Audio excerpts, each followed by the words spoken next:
The Knicks picked up their third straight victory on Saturday, and they spoiled the return of Emmanuel Quickley and R.J. Barrett to the Garden. And they did it with a 126-100 home victory over the Raptors. Jalen Brunson, he had himself another big night. We're going to talk some Knickerbocker basketball. We will do that with New York Post Knicks beat writer Stephen Bondy, who joins me now. Steph, what's up, man? Hey, what's up, man? Good to see you. Always good to see you. Always good to talk some Knicks hoops with you. And, Steph, let's start with Brunson, who scored 38 points. He also dropped 9 dimes against the Raptors on Saturday. You wrote a piece about how the Knicks point guard shows why the trade of Quickley and Barrett was needed. You also stated that Brunson is the best scoring point guard the franchise has had since Walt Clyde Frazier. And I saw you put this on Twitter. I felt like you said it with your chest. I like how you said it.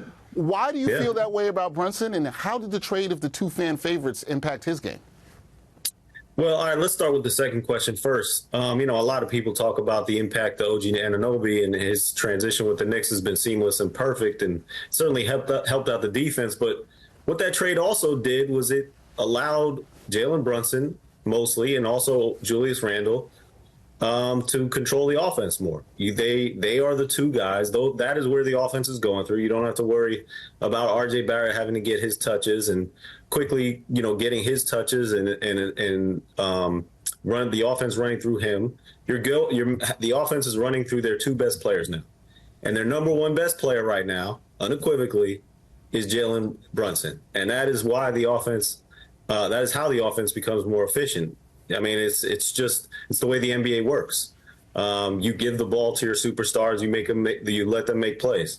And the reason why I brought up the Walt Clyde Frazier stuff, I thought about it. In the column, I did write the best offensive or scoring point guard since Clyde Frazier, because I didn't want to overlook Mark Jackson and what he's done in New York and what he did in New York.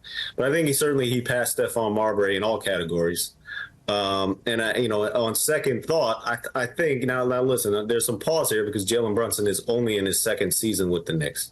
But I do think that what he's shown is better than every point guard that the Knicks have had since Walt Clyde Frazier, who is obviously one of the biggest legends in this city. Yeah, absolutely. I don't really think there's that much of an argument in terms of impact and what he's done. I know, like you said, this is second season. It's been a short time.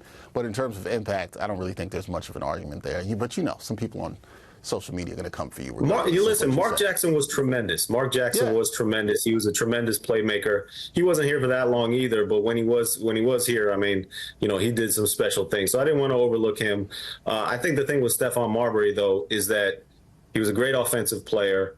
But what Jalen Brunson brings in terms of basketball IQ and leadership just surpasses Stephon Marbury head and shoulders. Yeah, I don't disagree with that at all. Now, I want to talk to you about after this game and how this ties in with trade rumors, because there have been rumors about the Knicks' interest in Bruce Brown, who's recently traded to the Raptors in the Pascal Siakam deal. Brown addressed those rumors following Saturday night's game and let it be known that he believes that he's a Tom Thibodeau type of player. Mm-hmm. Do you see Brown as a player that the Knicks should target, and does he help with any of the team's current roster needs? Yeah, I think there's some redundancies there with Josh Hart. I think they're similar type of players. Now, obviously, Brown is more of a guard as opposed to Josh Hart, who's more of a forward, and Brown can handle the ball and create offense a little bit more. So they're different type of players.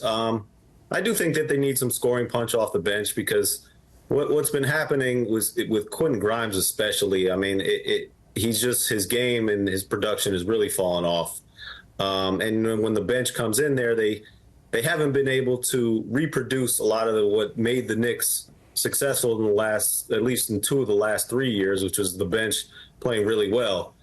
So I think they do need to make an upgrade in the bench, and Bruce Brown is somebody that can help them do that. And as you mentioned, he is a Thibodeau type of player. I actually talked to him before the game yesterday, and he had met with the Knicks, and he met specifically with Tom Thibodeau and Leon Rose in free agency. They had a Zoom call, and he explained to me how Tibbs told him, I've been a fan of yours for a long time. And he explained how when Thibodeau was in Minnesota, who's also the president and the coach, he worked out Bruce Brown in the pre-draft, and they've hit it off like ever since. He ended up drafting Koji instead of Bruce Brown, but he made it known. Thibodeau has told him, I've been a big fan of your game for a long time. Bruce Brown is a big fan of Tom Thibodeau, so I think that's a good match, which is important.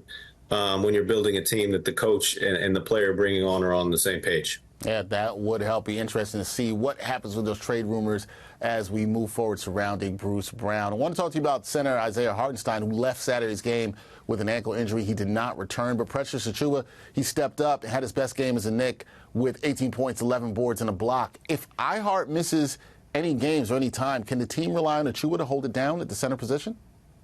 Yeah, I mean, if you had asked me before that fourth quarter, I probably would have said no because he has not been playing well. I think he played well down the stretch there, which was important for his confidence. But one thing I'm disappointed with him is his hands, because they've been looking for him with some passes, and he hasn't been able to control the ball. It reminds me a little bit of when Nerlens Noel was here.